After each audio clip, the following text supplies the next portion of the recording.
सो hey guys, कैसे हो आप लोग। ये अभी एक बहुत इंपॉर्टेंट वीडियो आ रहा है आप लोगों के लिए, ये मैं लेकर आया हूं बिकॉज इसमें टर्म 1 रिजल्ट को लेकर के जितने भी इश्यूज थे वो आज आपके क्लियर हो जाएंगे, क्योंकि डॉक्टर संयम भारद्वाज का एक्सक्लूसिव इंटरव्यू मैं भी आपको शो करने वाला हूं। इसे पहचानते हो, टेलीग्राफ न्यूज चैनल को, ठीक है। तो यहाँ पे डॉक्टर संयम भारद्वाज का एक्सक्लूसिव इंटरव्यू आया है जो मैं भी आपको दिखा रहा हूं। तो यहाँ पे जो भी कंफ्यूजन था आपका वेटेज सिस्टम को लेकर के, आपकी दूसरी चीजों को लेकर के, अब इस वीडियो के अंदर में आपका क्लैरिटी आ जाएगा। ओएमआर शीट आपको मिलेगा कि नहीं मिलेगा, उस क्यों नहीं मिला, अगर हुआ तो हुआ, और अगर किसी स्पेसिफिक स्कूल्स के मार्क्स बढ़े या आपके घटे तो वो क्या चीज हुआ और उस पर सीबीएसई का एक्शन क्या है, ठीक है। तो यहां पे सभी चीजों पे लीडिंग न्यूज चैनल ने बात किया, हम आपको वो चीज दिखा रहे हैं। CBSE controller of examination speaks to the Telegraph on the various complaints and queries related to term 1 board exam, ठीक है। तो उसके कुछ अंश एक्सर्प्ट्स यहां पे मैं आपको दे रहा हूं, ठीक है। ओके, तो चलिए जल्दी से यहां देखते हैं। देखो यहां पे क्वेश्चंस पूछा गया, why were the answer keys not made public, क्यों नहीं पब्लिक किया गया, ये सेकंड क्वेश्चन है। क्यों नहीं आंसर कीज को पब्लिक किया गया, and the students not allowed access their evaluated OMRs answer sheets, ठीक है।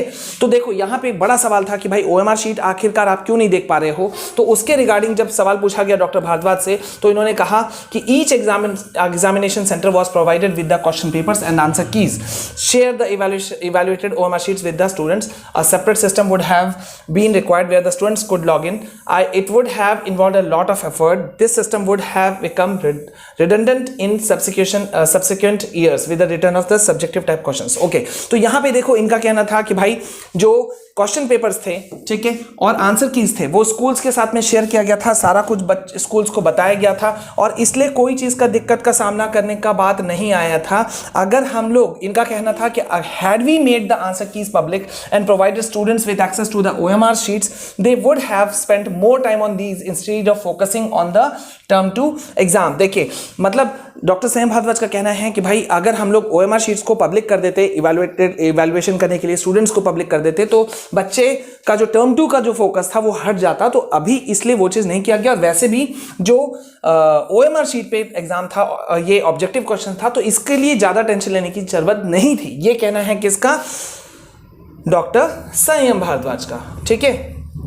देखिए इनका कहना है कि in the term 2 exam which will be a subjective test, यहाँ पे verification of marks, photocopies of answer sheets, ये सारी चीजें प्रोवाइड कराई जाएंगी जैसे कि प्रीवियस ईयर्स में कराया गया। मतलब भले ही टर्म 1 में आपको आपका ओएमआर शीट देखने को नहीं मिला, लेकिन टर्म 2 में देखने के लिए मिलेगा, ठीक है। देन यहाँ पे एक बड़ा सवाल पूछा गया, why has the weightage to be awarded to the term 2 scores net yet been determined, when will it be announced। देखो मतलब टर्म 2 का वेटेज कितना होगा ये अभी तक बताया क्यों नहीं जा रहा है, ये सवाल पूछा गया। तो डॉक्टर संयम भारद्वाज का कहना था कि the board decided that the weightage would be decided after consultation with the stakeholders, deep and wide consultation will be done along with the conduct of the term 2 examination in April June. मतलब जितने भी stakeholders हैं, stakeholders मतलब क्या हो गए, जो भी इस एग्जाम प्रोसेस का हिस्सा हैं, जैसे कि आप लोग हो गए, पेरेंट्स हो गए, टीचर्स हो गए, एक्सपर्ट्स हो गए, ठीक है, ऑफिशियल्स हो गए, तो सबसे डिस्कशन करके ही ये चीज़ को बताया जाएगा, ठीक है, और फाइनली टर्म 2 के वक्त में डिस्कस किया जाएगा, ठीक है।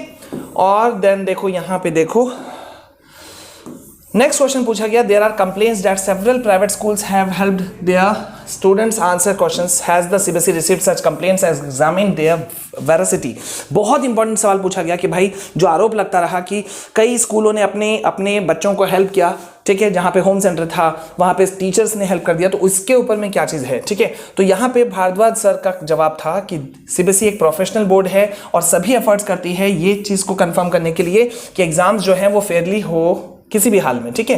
टर्म 1 एग्जाम में बोर्ड ने ऑब्जर्वर्स डिप्लॉय किया था और स्पेशल फ्लाइंग स्क्वाड्स भेजा था during the printing of question papers, conduct of examinations and the evaluation, ठीक है।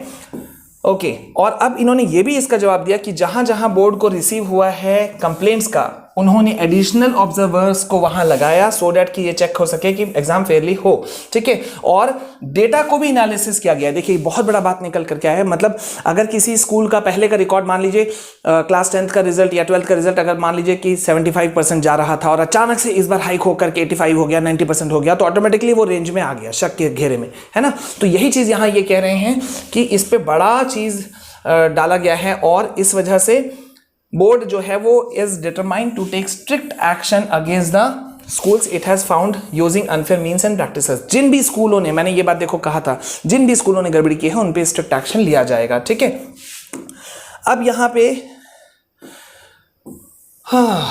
देखिए, यहां पे कहा जा रहा है कि there are complaints about students not receiving compensatory marks for their flawed questions and for questions that had more than one correct answer has the CBSE examined such complaints and are these true.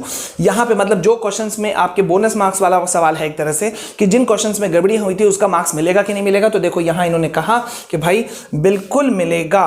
और सबसे बड़ी बात देखो यहां पे, अब मैं आपको दिखा रहा हूं, ये इंटरव्यू में सबसे बड़ी बात ये थी कि स्टिल फिर भी if any student has any issue, किसी भी स्टूडेंट को अगर कोई इशू है वो अपने तकलीफ को, अपने प्रॉब्लम्स को भेज सकते हैं थ्रू देयर स्कूल्स। लेकिन यहां पे मैं आज एक मेल लिखने वाला हूं बच्चों आप लोगों के एंड से कि इनका कहना है लास्ट में इंटरव्यू के एंड में कि अगर बच्चों को तकलीफ है तो वो बच्चे डायरेक्ट अपने स्कूल के थ्रू वो प्रॉब्लम को सीबीएसई को भेजें। लेकिन हमारा सवाल ये है कि हजारों स्टूडेंट्स कंप्लेन कर रहे हैं कि वो कंप्लेन करना चाहते हैं, उन्हें इशू है, लेकिन स्कूल्स वो इशू को नहीं ले रहा है और आगे फॉरवर्ड नहीं कर रहा है सीबीएसई को। तो उस पर क्या करेगी, ये मैं मेल अभी लिखूंगा। ठीक है, सो प्लीज हमें हेल्प करो। टर्म 2 हमें मेहनत करके आगे बढ़ना है, लेकिन टर्म 1 के जो इश्यूज हैं वो हमें सॉल्व भी चाहिए, और क्योंकि वो मार्क्स हमारे लिए बहुत वैल्यूएबल है। आज जो लोग बोलते हैं कि अरे ये सब खत्म हो गया, वो शायद गलत पे हैं। अगर गलत पे नहीं होते तो ये इंटरव्यू जो अभी आप देख रहे हो, इतना बड़ा जो न्यूज़ चैनल है, लीडिंग न्यूज़पेपर है ये द टेलीग्राफ, वो इस बात को उठाते ही नहीं है कि नहीं। आप खुद बोलो कि टेलीग्राफ को क्या ज़रूरत पड़ा हुआ था अभी ये सब करने का, है ना। तो ये उठा रहे हैं, इसका मतलब इश्यूज़ बहुत जेन्युइन है और स्टूडेंट्स का ये इश्यूज़ को क्लियर होना ही चाहिए किसी भी हाल में। ठीक है, सो गाइज प्लीज़ वीडियो को ज़्यादा से ज़्यादा शेयर कर देना। मैं अभी बहुत सारे काम में हूँ, सो सेकंड वीडियो आने में शायद लेट आ सकता है। सो प्लीज़ वीडियो को ज़्यादा से शेयर करना और लाइक कमेंट ज़रूर करना। आप क्या फील करते हो, आपके साथ क्या हुआ था, आपके एग्जाम सेंटर्स पे क्या हुआ था, आपके मार्क्स कैसे गए, सब कुछ मुझे बताना। मिलते हैं नेक्स्ट वीडियो में। जय हिंद, जय भारत।